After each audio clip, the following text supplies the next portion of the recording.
A very good morning. Good morning, Preeti with me. Preeti with me this morning for our breakfast news. Over the next 60 minutes, we'll get you all the latest from the world of politics, business, entertainment and sports. Before we get started, why did I use that sign today? Well, today is 23rd of September and 23rd of September is International Day of Sign Language and it's celebrated all over the world. And this year's theme is pretty unique. The World Federation of the Deaf is promoting a global leaders challenge that is urging global, national as well as local leaders, encouraging them to use the sign language. So that's the reason, Preeti, I began on that note. All right.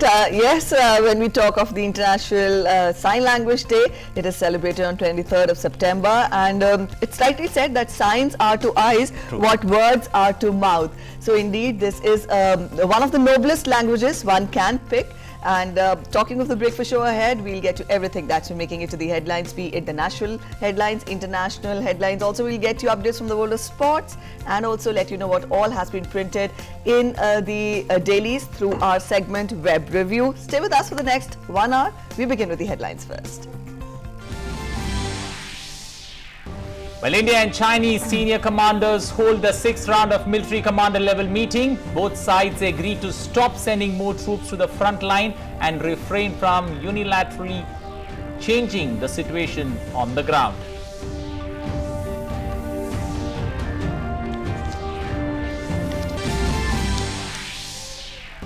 Prime Minister Narendra Modi to hold talks with 7 states and union territories with high rates of COVID-19 cases today. Will review measures to tackle COVID and its management. More than 63% of active COVID cases in these states.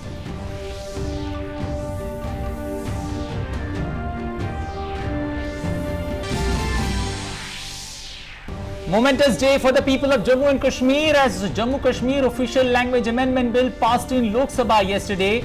Kashmiri, Dogri, Urdu, Hindi and English will now be the official language of Jammu and Kashmir.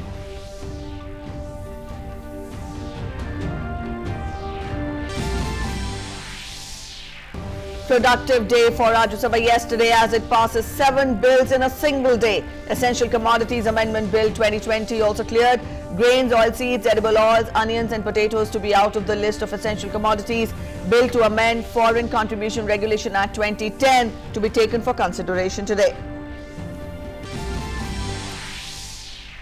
India's war against COVID continues. A record of over 1 lakh patients recover in the last 24 hours. Recovery rate at 80.86%. Mortality rate at 1.59%. Health Ministry insists on wearing masks to curb the virus transmission in light of the festive season ahead. US-China tensions take center stage at UN as Trump accuses Beijing of unleashing plague. Beijing accuses Trump of lies and abusing UN platform to provoke confrontation.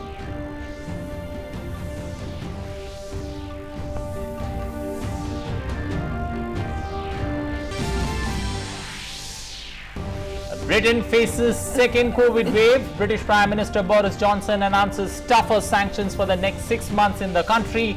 Says people must follow the rules and prevent another national lockdown.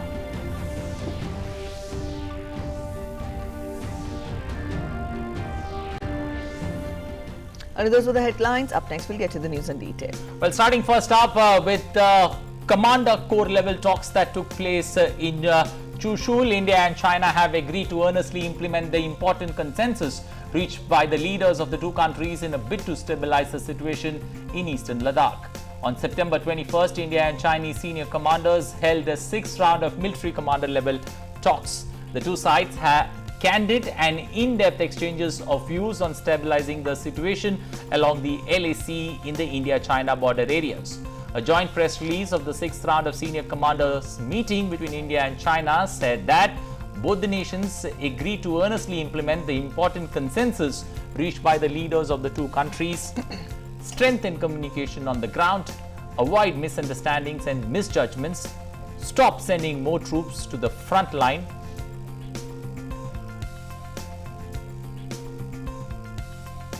refrain from unilaterally changing the situation on the ground, and to avoid taking any actions that may complicate the situation. those are some of the few pointers that was a part of the joint press release issued after that senior commander level meeting between India and China. The two sides also agreed to hold the 7th round of military commander level meeting as soon as possible, taking practical measures to properly solve problems on the ground and jointly safeguard peace and tranquility in the border area.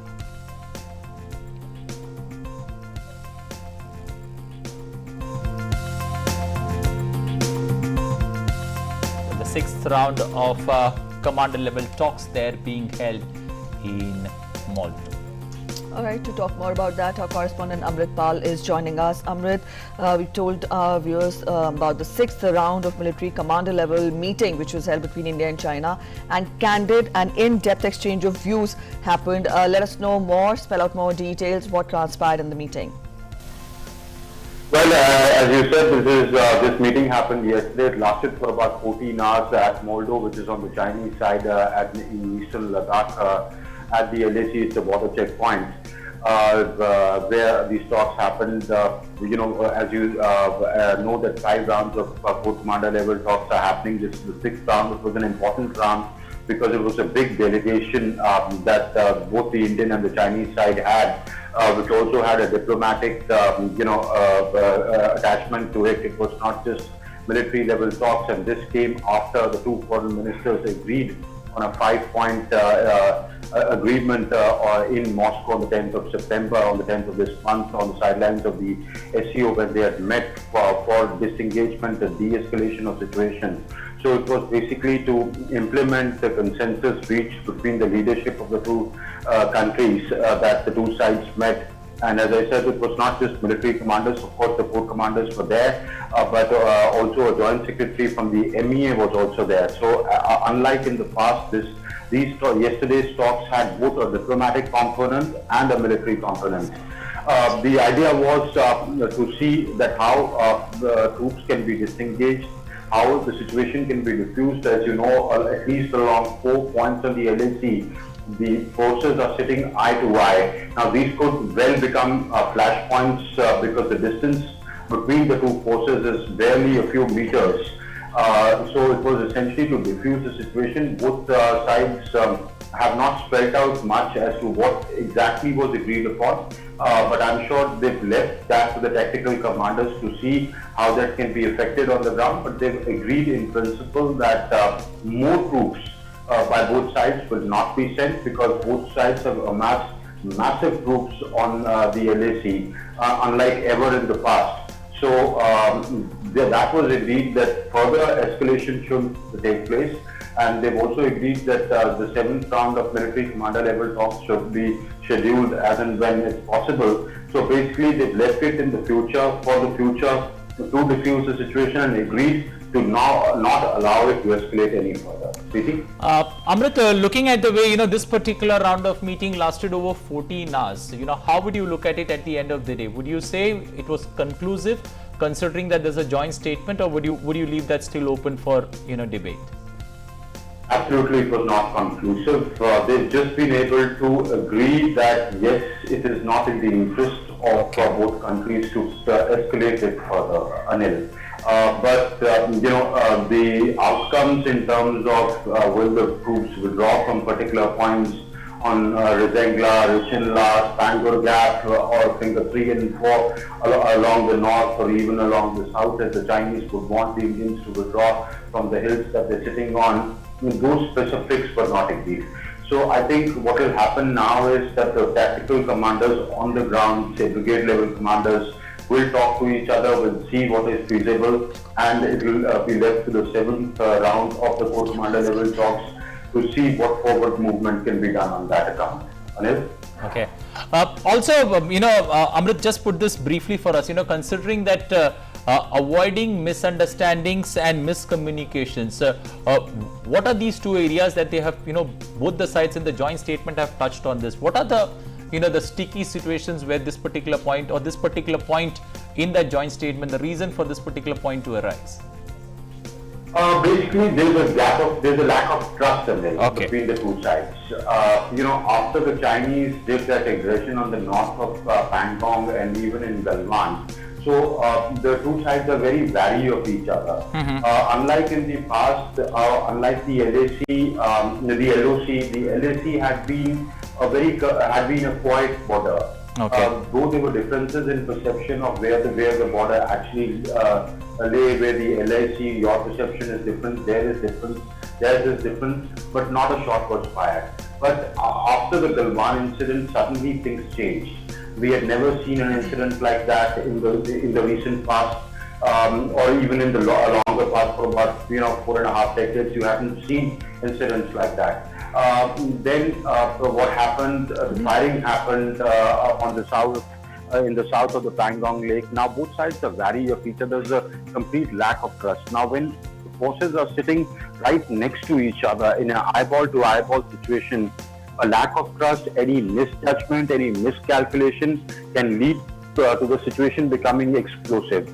So what the two commanders or the two sides have agreed yesterday is that yes, the forces are sitting right next to each other. We haven't been able to agree how to withdraw them. But in the meantime, till the time we do that, in the meanwhile, we should not allow any misjudgments to happen at the tactical level, on the ground level, so that the situation doesn't spin out of control. Okay, That's what it means. We'll leave it there. Thank you and appreciate you joining us this morning with those updates there on that 6th round of commander level talks that took place, and the 7th joint statement being released by India and China, and the 7th round of talks being expected soon. Well, moving on to our next story. Prime Minister Narendra Modi will today review the status and preparedness of COVID-19 response and management in 7 high-focus states and union territories. These high-focus states are Maharashtra, Andhra Pradesh, Karnataka, Uttar Pradesh, Tamil Nadu, Delhi and Punjab. Chief Ministers and Health Ministers of these states will be participating in the virtual meeting. More than 63% of the active cases of the country are concentrated in these 7 states and union territories. They also account for 65.5% of the total confirmed cases and 77% of the total deaths. Along with the 5 other states, Punjab and Delhi have reported an increase in the number of cases being reported recently. Positivity rates of 5 of these states, except Punjab and Uttar Pradesh, are above the national average of 8.52%. The centre is leading the fight against COVID-19 in the country in effective collaboration and close coordination with the states and union territories.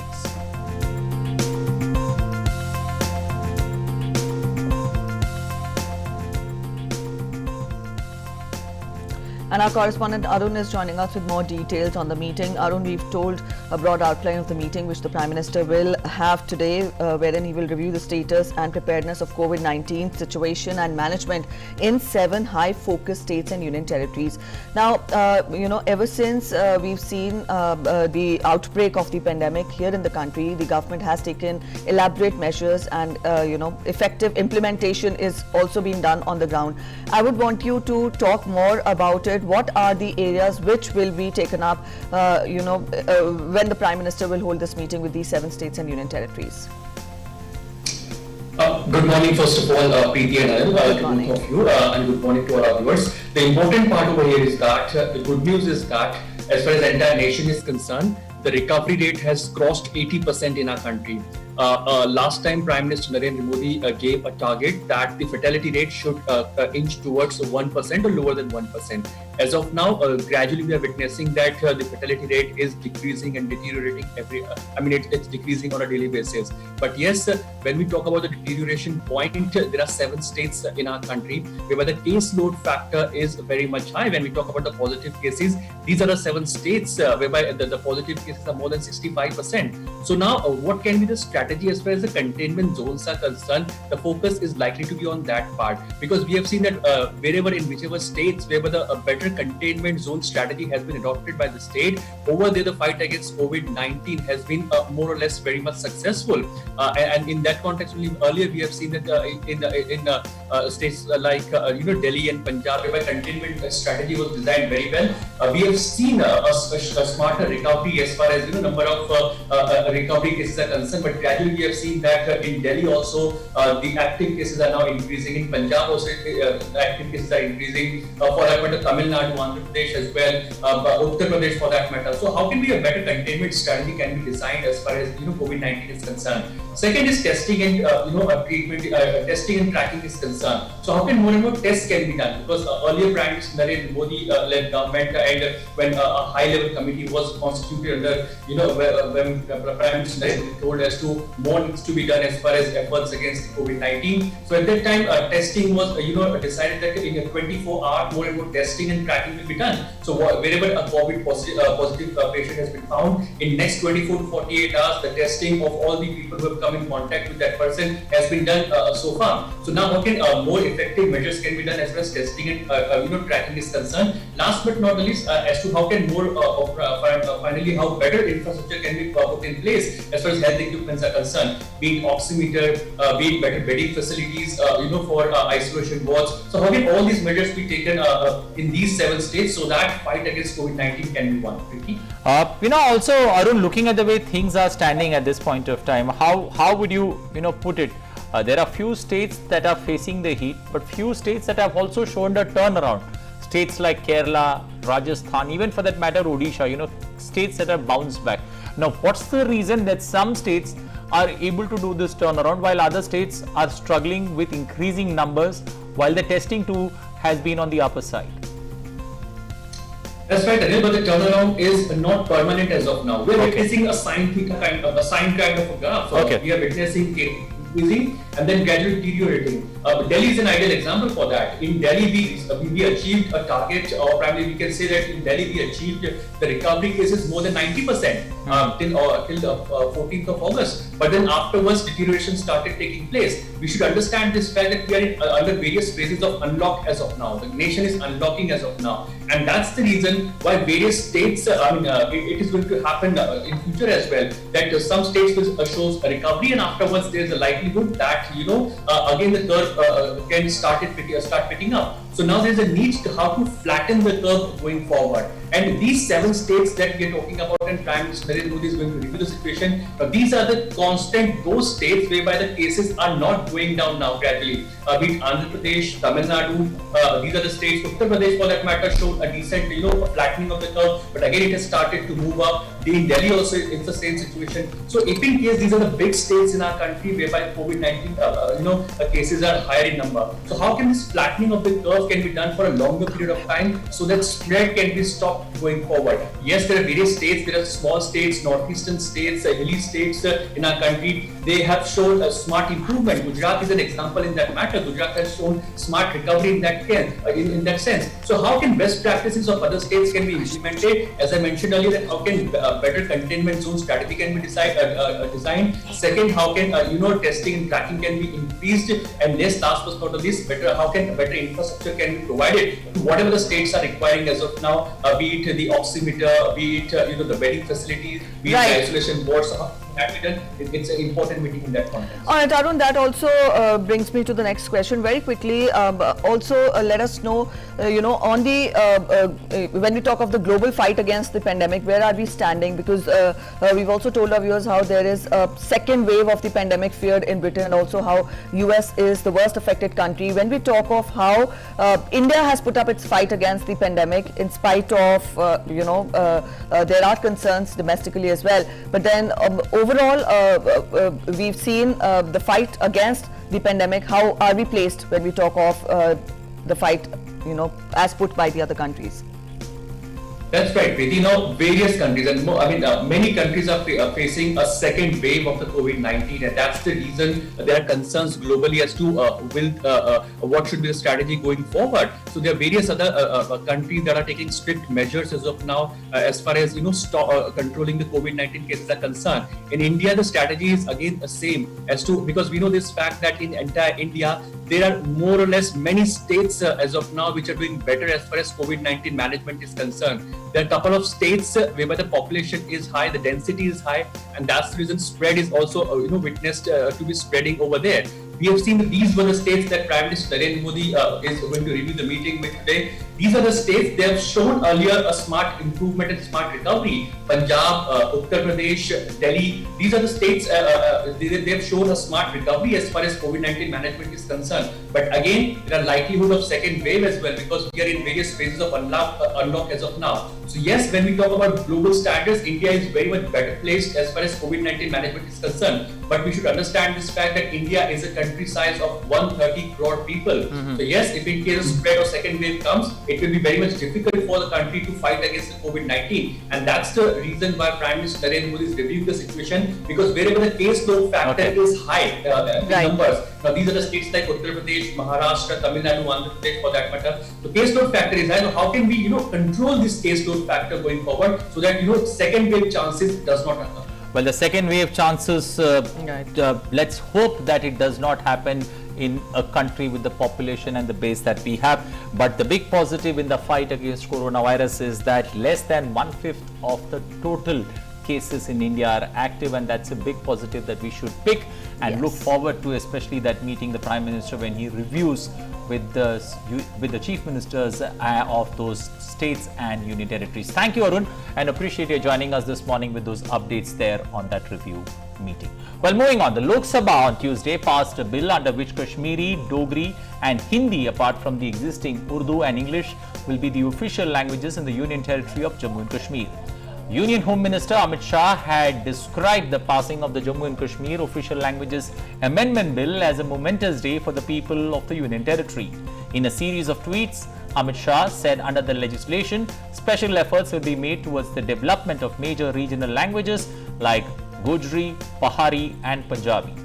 A momentous day for the people of Jammu and Kashmir as Jammu Kashmir Official Languages Amendment Bill was passed in Lok Sabha. With this historic bill, long-awaited dream of the people of Jammu and Kashmir comes true. Amit Shah thanked PM Modi for his commitment towards restoring the culture of Jammu and Kashmir through this particular bill.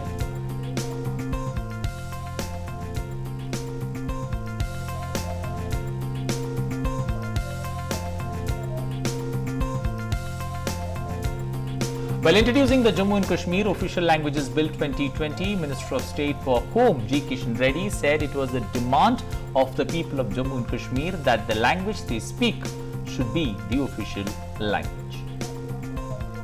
Jammu Kashmir कला संस्कृति तथा भाषाओं का अकादमी और अधिक मजबूत करने का और इन संस्थाओं के द्वारा पंजाबी, गोजरी, पहाड़ी इन 3 भाषाओं को विकास करने के लिए विशेष कदम उठाने के लिए प्रावधान इस प्रस्ताव के द्वारा सम्मिलित किया जा रहे हैं।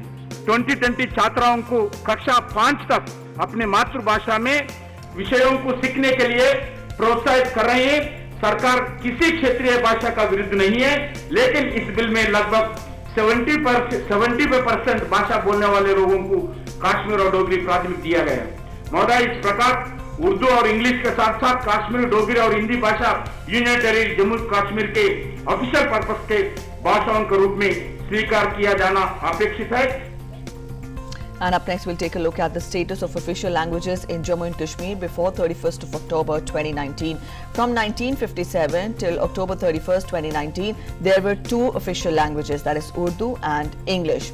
Now, as per 2011 census, population of present Union Territory of Jammu and Kashmir is 1,21,75,838 and Urdu speaking people are 19,112, which is just 0.16% of the total population. English continued as the official language due to its use in judiciary and legislature. It is an interesting fact that in the past 7 decades, the number of people speaking official languages was less than 1% of the total population.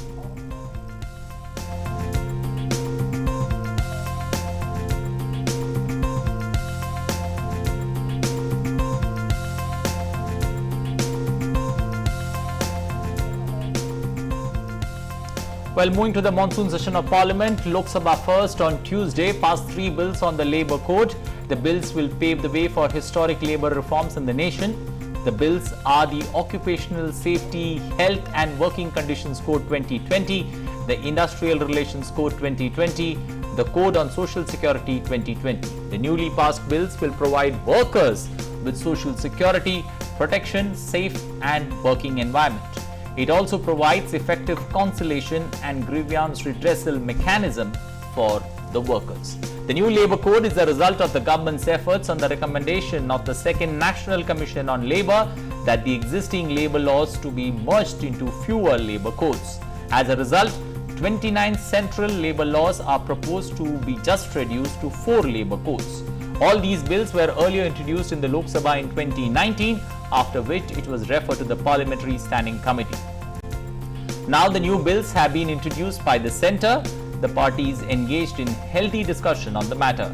Minister for Labour and Employment Santosh Gangwar said that the labour reforms that are being undertaken by the government will prove to be a milestone for the welfare of workers.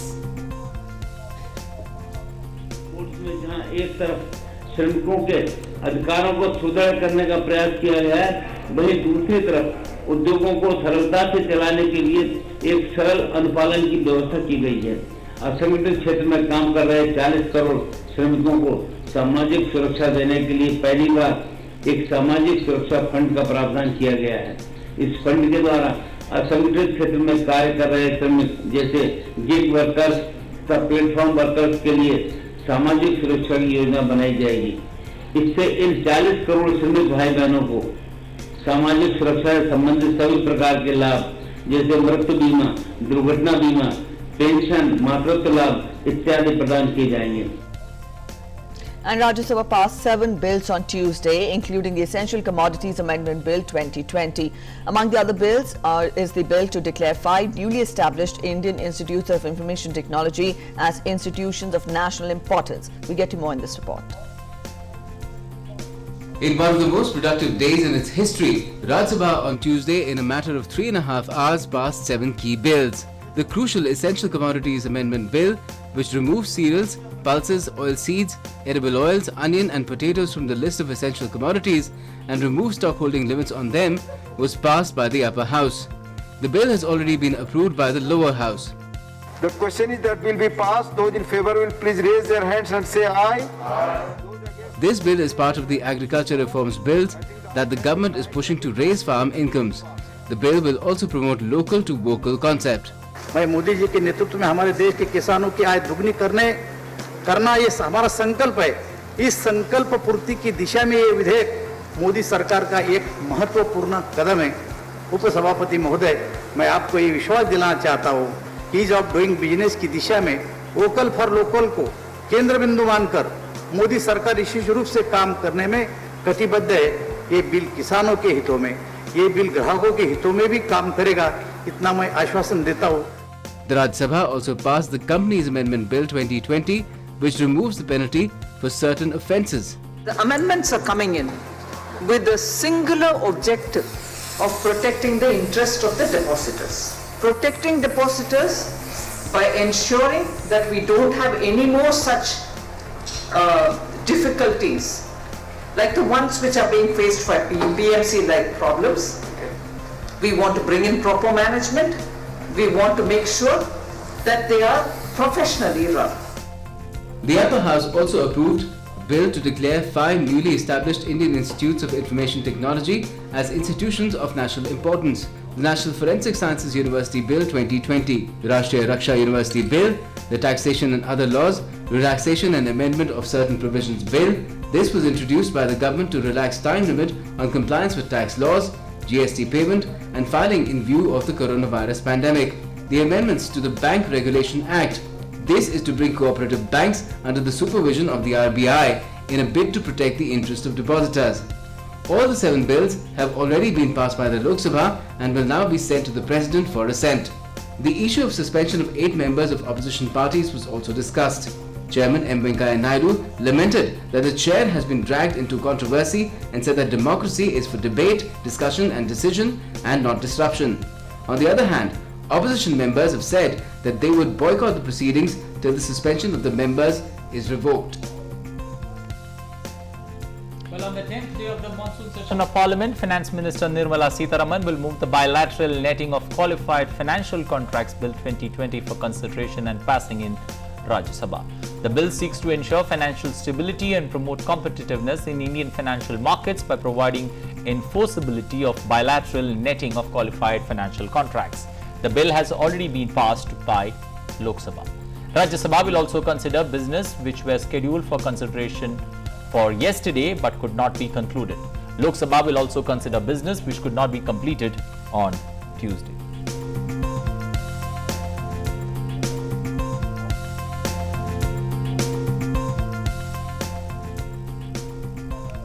And our correspondent Abhishek Jha is joining us with more details on what happened yesterday in Parliament, and will also give us details on today's business. Abhishek, yesterday was the most productive day so far when we talk of Rajya Sabha. 7 bills were passed, but also when we talk of the business today, we've told our viewers that the bilateral netting of qualified financial contracts Bill 2020 will be taken up for consideration and passage. Apart from this, let us know what all is to be taken up in both the houses of the Parliament today. Morning, Sir Preeti, and 4 major bills which is planned to be tabled in Rajya Sabha. One of them is FCRA, that is Foreign Contribution and Regulation Amendment Bill, which will be tabled by the Finance Minister. Beside that, 3 labor bills that has already been passed in the in the lower house, Lok Sabha, that will also be tabled in Rajya Sabha today. We know that with these 3 labor reform bill, government is trying to push forward more reforms and more consolidated way of making a bridge between employer and employees in terms of social security, in terms of health benefit, and in terms of organizing that sector that has been so far very much unorganized. And it especially concerns the MSME sector, which employs one of the largest chunk of population in our country, and still that sector is not much regulated, which gives sometimes not enough security in terms of social security or benefits to the working class. With this bill, these situations are going to be eased. Besides that, these labor laws are also going to make an environment that will ease a situation where ease of business can be vision.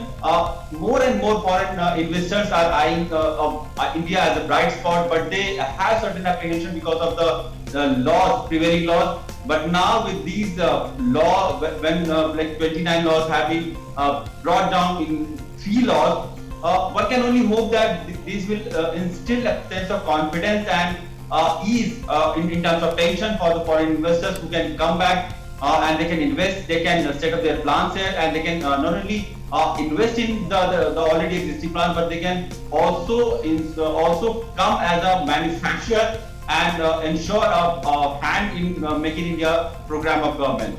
Okay, Abhishek, also give us an update today. Lok Sabha 0 hour begins at 6 p.m. in the evening, and also an update on the Deputy Chairman there, Rajya Sabha Deputy Chairman Harivansh, about the fast that he had, the 1-day fast. Has it been broken? And an update also on the Rajya Sabha. So Harivansh has broken that fast. Anil, this was kind of a gesture which Harivansh said that he is going to have 1-day fast to make it a point that he is very hurt by the behavior, by the pandemonium, by the ruckus created by the opposition leaders, especially at a time when just a week ago he was chosen as a member who has consensus of the house, and suddenly that approach has created a lot of disturbance within himself, and so he said that for his own Shuddhikaran he will do it, and maybe this will send a message towards all those who have been opposing him that he doesn't have anything personal against any members. He was just going by the rule book, and the behavior of the parliamentarians, behavior of those opposition members were quite unbecoming, and this is not something that should have happened, and one can only hope that his behavior would set an example where these situations or certain examples would not be repeated in future. Okay, one quick word before we let you go here. Looking at the opposition, the way opposition decided to boycott the session when those labor laws being presented, is there an olive branch being extended, and will the opposition be expected in Parliament today? So far, Anil, we already know that the session has been truncated. This is reported that it's not going to last as much it was earlier assumed. So in a day's or two's time, the parliament session may go for a sine die. But still, the matter of urgency, those matters of urgency, they have heard, they have been discussed. And one can only hope that with the very limited time left for the session, for the ongoing session, opposition member will play some constructive role so that those matters of urgency can be heard, discussed and acted upon. Okay, so it's thank you and appreciate you joining us, Abhishek, with those updates there on day 10 of Parliament. But it's going to be interesting because I just read one of those union ministers. They're clearly indicating that a law should be formed to keep unruly members of Parliament in check. That is the need of the hour. All right, thank you so much, Abhishek, for joining us with those inputs. Up next, we'll get you an update on the COVID fight which has been put in by our country. The fight against coronavirus continues as India battles the pandemic with all its resources. A record 1 lakh patients in the country have recovered yesterday, and till date around 44,97,000 infected persons defeated the virus, due to which the recovery rate has risen to 80.86%. India is ranked first in terms of recovery from COVID-19 worldwide. The number of tests have also increased continuously.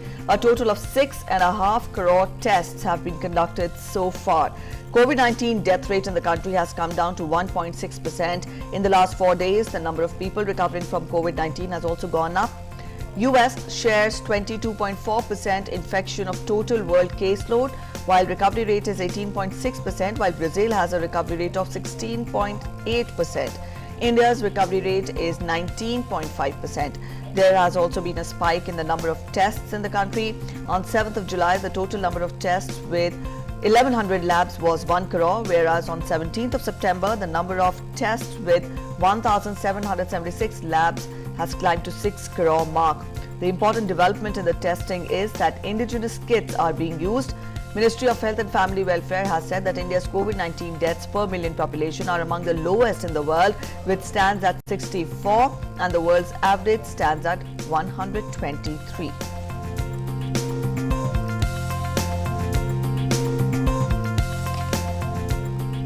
Well, India has protested the remarks made by Turkish President Erdogan in reference to Kashmir. India's permanent representative at UN, T.S. Tirumurthy, in a tweet said that the remarks constitute gross interference in India's internal affairs and are completely unacceptable. He said, "We have seen remarks by the President of Turkey on India's union territory of Jammu and Kashmir. They constitute gross interference in India's internal matters and are completely unacceptable. Turkey should learn to respect the sovereignty of other nations and reflect on its own policies more deeply." Erdogan, during his speech at the UN, has said that Kashmir conflict, which is also key to the stability and peace of South Asia, is still a burning issue.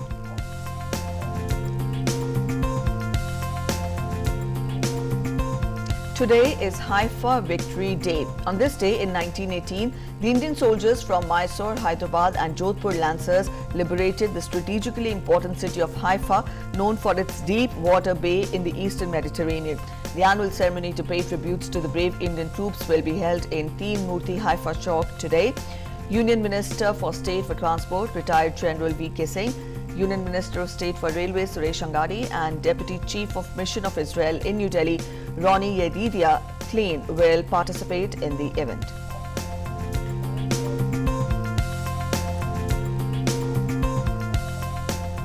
Well, Indian Navy and Australian Navy will conduct a 2-day passage exercise in the Indian Ocean today and tomorrow. Naval warships Sahyadri and Karmuk will be participating from the Indian side, while Hobart will be fielded by the Australian Navy. Helicopters from both the navies will also be part of the drills. The exercise is aimed at boosting interoperability and friendly ties by holding cross-deck flying and weapons firing.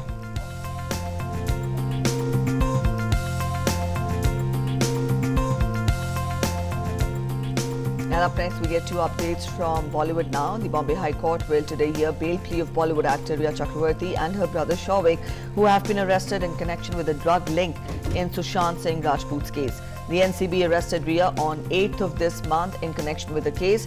The Bombay High Court also is scheduled to hear actor Kangana Ranaut's petition against the demolition of her property over alleged violation of construction norms. The court yesterday pleaded Rajya Sabha MP of Shiv Sena Sanjay Raut and BMC ward officer to be a respondent in the plea filed by Kangana. In another development, a female actor yesterday lodged a complaint against director Anurag Kashyap for sexual assault.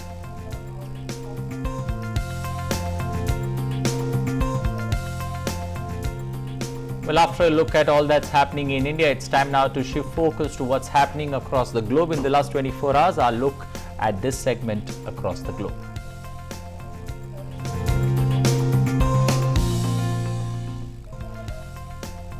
Well, US President Donald Trump told the United Nations General Assembly on Tuesday that it must hold China accountable for their actions related to the COVID-19 pandemic, demanding that the United Nations must hold Beijing accountable for failing to contain the coronavirus that has killed nearly 1 million people across the world, including 2 lakh Americans.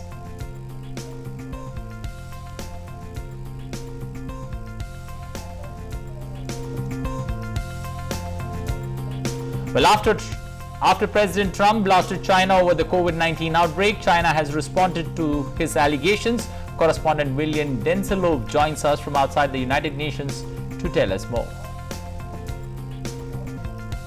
China on its record, not only when it comes to climate change, but also COVID-19. US President Donald Trump says that China unleashed the virus on the world and that China put in place a domestic travel ban but still allowed people to leave the country. President Trump also blasting the World Health Organization, a body of the United Nations that the US has recently pulled out of, saying that the WHO is virtually controlled by China, saying that both the WHO and China has previously provided the global population with bad information regarding COVID-19. Now, in response, China offered a very strong rebuttal. The Chinese representative at the United Nations described the accusations from US President Donald Trump as being baseless. We've also heard from China's President Xi Jinping said that any attempts to politicize COVID-19 must be rejected. And French President Emmanuel Macron said in a speech at the United Nations General Assembly that the United States' maximum pressure campaign on Iran has so far failed, as he dismissed US efforts to restore UN sanctions against Iran, as Washington had already left the 2015 nuclear deal. The US slapped new sanctions on Iran's defense ministry and others involved in its nuclear and weapon programs. The new sanctions come in to prop the US assertion that all United Nations sanctions against Iran that were lifted under 2015 accord have now been restored. The move was rejected by key European allies Britain, Germany and France, as well as Russia and China, who are all parties to the Iranian nuclear agreement. Macron emphasized that he could not support the approach of US President Donald Trump's administration.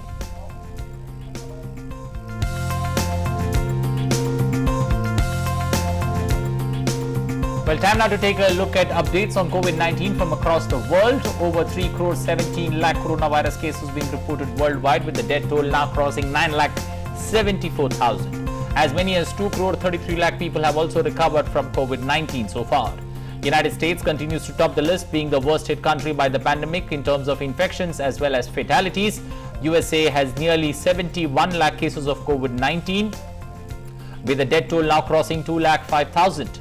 In terms of death toll, Brazil stands second on the world tally with over 1 lakh 38,000 deaths.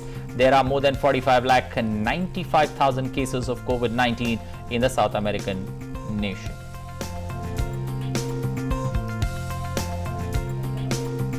British Prime Minister Boris Johnson has called on the public to summon the discipline and the resolve to follow the new COVID-19 rules announced on Tuesday. In a television broadcast to the country, the UK Prime Minister said that he is reluctant to infringe anyone's freedom, but people must follow the rules and prevent another national lockdown. The address came hours after Johnson laid out in Parliament new tougher restrictions to tackle a fast-spreading second wave of COVID-19, which could last 6 months. The United Kingdom already has the highest official COVID-19 death toll in Europe, that is 41,825, while it is borrowing record amounts to pump emergency money through the damaged economy.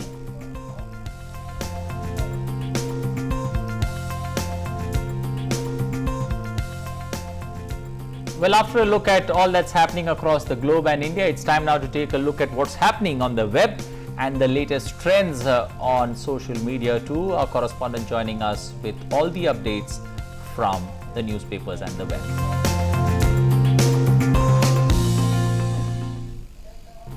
Good morning, Abhishek. Let us know what all headlines have you picked from the web today. Thanks, Preeti. And the first headline that I'm bringing you is from Bihar election. We know that Bihar is going to have assembly election very soon, and this political, war game is very much in there. The latest news is that the left and RJD talks have broken down. The statement has made it news. The alliance talks between the left parties and the Rashtriya Janata Dal have fallen apart over the disagreement on the number of seats to be contested and the CPI leader Kanhaiya Kumar. So we'll have to see how these situations are unfolding in Bihar election, and a few more new ventures will be made. A few existing ventures will be broken down. The next news is from Hindustan Times. It says the local trains cancelled in Mumbai due to heavy rainfall and waterlogging. This was quite anticipated, and IMD has also warned that there would be some serious rain going to happen. And these measures are being taken to ensure passenger safety and logistical support in Mumbai. The local train services are also affected due to rains which began on Tuesday afternoon. Central Railway services between Chhatrapati Shivaji Maharaj Terminus and Thane Railway Station has been suspended. The harbour lines between CSMT and Washi has also been affected by the rainfall. Not a good time for Mumbaikars, and they will have to be very cautious while venturing out. The next is news is from the Indian Express, which has said a good news. Delhi bus tickets to be available on app starting November. So in a time where Corona is there and everything is going to be contactless, this app is going to help somehow. Starting from November, tickets for DTC and cluster buses in Delhi will be available at the click of a button. The second phase trial of the Chart app between September 7 and 21st, which covered more than 60 routes on cluster buses and 1 route on DTC buses, showed that in non-AC buses, 6% of tickets were sold through the app. This figure was 7% for AC buses. So those pilot projects have been successful, and now the government is planning to have a more wider implication of such app-based ticketing in Delhi buses. Next news is from the Pioneer. After military talks, India and China announces slew of decisions to bring down tensions in eastern Ladakh. With this joint statement between the two sides, we can only hope that there is some consensus over easing of tension along the border. It also says that these decisions were mentioned in a joint statement issued by the two armies late Tuesday night, a day after the 6th round of Sino-India Corps commander level talks that lasted for 14 hours. So much of discussion, so much of in-depth and candid discussion has happened. And after that, this joint statement has come with so many of measures that both parties are going to implement. And once only these implementation are done from both sides, one can hope there will be ease of tension there. The next news is from DNA, which says that US President says that climate change is not responsible for wildfires in US. We all know that the West Coast in the United Nations is burning, and it has been quite an unprecedented situation. Still, the US President has avoided alleging this to climate change, but he has rather blamed it on the poor management of this wildfire. He has said that the role of climate change in the raging fire along the countries is not as much as the crisis was due to the poor management of the state forest. Next is the news is from the Times of India, which says that no vaccine for respiratory diseases has 100% efficacy. As more and more cases are surging across the world, the search for vaccine for COVID is also getting momentum. And now the government has said that since no vaccine for respiratory disease has 100% efficacy, and once with a 50 to 100% efficacy may be approved for use against COVID-19 pandemic. The statement was made by Indian Council for Medical Research Director General Dr. Balram Bhargava. So Times of India has made this news. Economic Times, which is our next newspaper, it has featured news that government has taken number of steps to increase women participation in labor forces. Labor Minister has said this. The government has taken a number of protective provisions under previous labor laws for creating a congenial work environment for women workers and help increase their participation rate in the overall workforce of the country. It's a welcome news because we know so much of not very smooth functioning is there because of the less women participation. The workplaces are not designed, or the environment has been not as much friendly as it should have been. So with each state government is trying to make it a point that women participation in workforce or workplaces are as smooth or as representative. So this thing. Next is our news is from Mint. Yesterday it was a G20 ministers meeting on investment and trade, and India was represented by our Commerce Minister Piyush Goyal, where he has said that he made it clear that it is not in the position to accept the concept of data free flow with trust, which was originally approved by former Japanese Prime Minister Shinzo Abe at the G20 summit last year. Goyal has also said that India is of the view that the concept of DFFT is neither well understood nor is comprehensive enough in the legislation of many countries. He has also added that India, like many other developing countries, is still in the phase of preparing a framework for its data protection and e-commerce laws. The next news is from Vaishno Devi, Deccan Herald. Soon, the devotees will have this option of darshan through mobile app of Vaishno Devi. The app set to be launched on October 17 will be the first day of Navratri, and that would have a feature to conduct live Havan also. So with this app, so many people who wanted to go and visit and darshan Vaishno Devi, they will have this option on their mobile app now. So much of contactless life is going to come with this corona pandemic.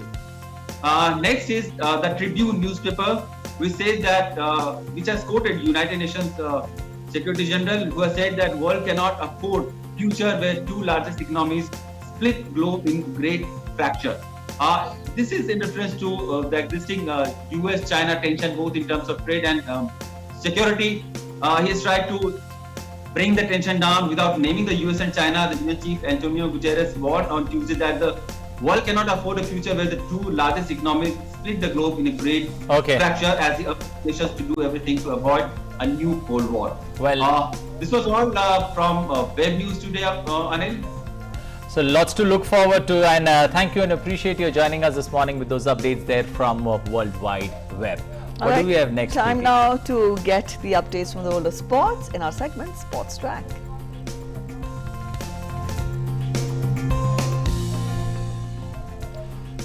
Well, in a unique initiative, Prime Minister Narendra Modi will interact with fitness influencers and citizens during a nationwide online Fit India Dialogue, which is being organized to celebrate the first anniversary of the Fit India movement on September 24th. The online interaction will see participants sharing anecdotes and tips of their own fitness journey while drawing out guidance from the Prime Minister on his thoughts about fitness and good health.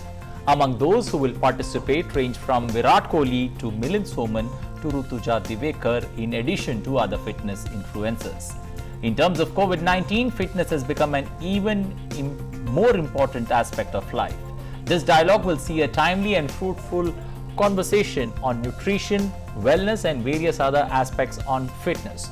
In the past 1 year since its launch, various events organized under the aegis of the Fit India movement have seen enthusiastic participation of people from all walks of life and from across the country. The Fit India Freedom Run, Plog Run, Cyclothon, Fit India Week, Fit India School Certificate and various other programs have seen a combined participation of over 3.5 crore people, making it truly a people's movement. The Fit India Dialogue, which will see participation of fitness enthusiasts from all over the world, further strengthens the vision that is the citizens who are to be credited for the success of the nationwide movement. Anyone can join the Fit India Dialogue over the NIC link, that's PM India webcast.nic.in from 11:30 a.m. on 24th of September. All right, so we have that link there. Do ensure your participation. And from fitness and from health, up next we talk of nutrition. We get to the health segment and let's see what a report we're getting for you.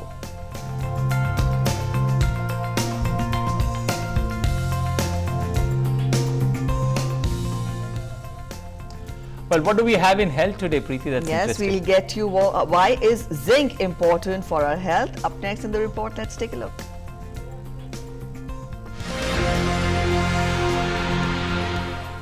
Zinc is needed for our immune system, sense of taste and smell, metabolic functions and a lot more.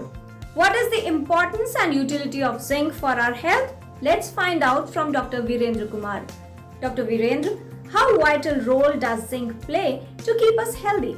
Zinc is required for various body activities, cell growth, cell maturation, chemical reactions, and the maintenance and repair of our different organs. Skin and GIT are two important organs where the zinc is very importantly required. The brain functions are also get affected by zinc deficiency, and other organs also get affected. Overall, for children, growth and development, sexual maturation, and maintenance and repair of skin is very important, and the zinc influences them to a larger scale. What kind of diet help us to maintain the adequate levels of zinc in the body? Zinc is usually available from the breast milk for smaller infants and children who are on breastfeed, but for older children, diet is the main source. In diet, cereals, nuts, pulses, milk, paneer, and other dairy products, meat, egg, and fish are the other sources. The children who are suffering from malnutrition or diarrhea, they need extra zinc. And we all know when the child develops diarrhea, in addition to ORS, zinc is given routinely. Zinc is an important aspect of nutrition. Do consume the diet that is rich in zinc. This will help you to prevent many diseases and infections. Kiran Bhardwaj, DD News. Alright, so that was the health report of the day. Up next, very quickly, we'll take a look at the weather updates.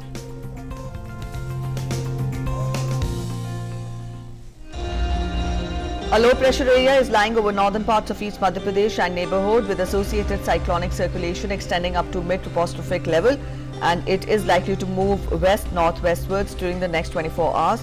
Also, the western parts of the monsoon trough lies south of its normal position and eastern part lies near normal position, and a trough runs from South Maharashtra to sub-Himalayan West Bengal and Sikkim in the middle tropospheric level. Because of this, fairly widespread to widespread rainfall with isolated heavy to very heavy falls are likely over Konkan and Goa and West Uttar Pradesh, and also over East Uttar Pradesh today and tomorrow, and over Bihar on 23rd and till 25th September.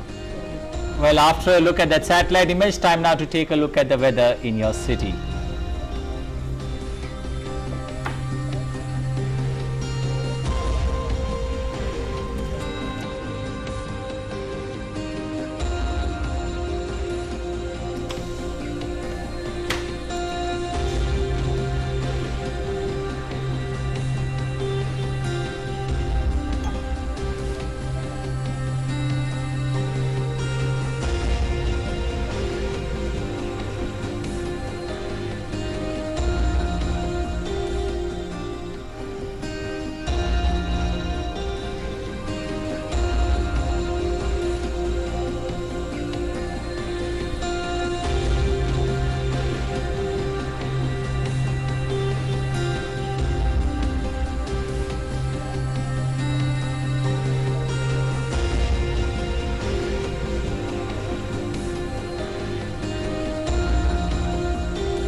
Well, that's all we have time for in this edition of Breakfast Show, but I leave you with a thought that should help you, go through this day.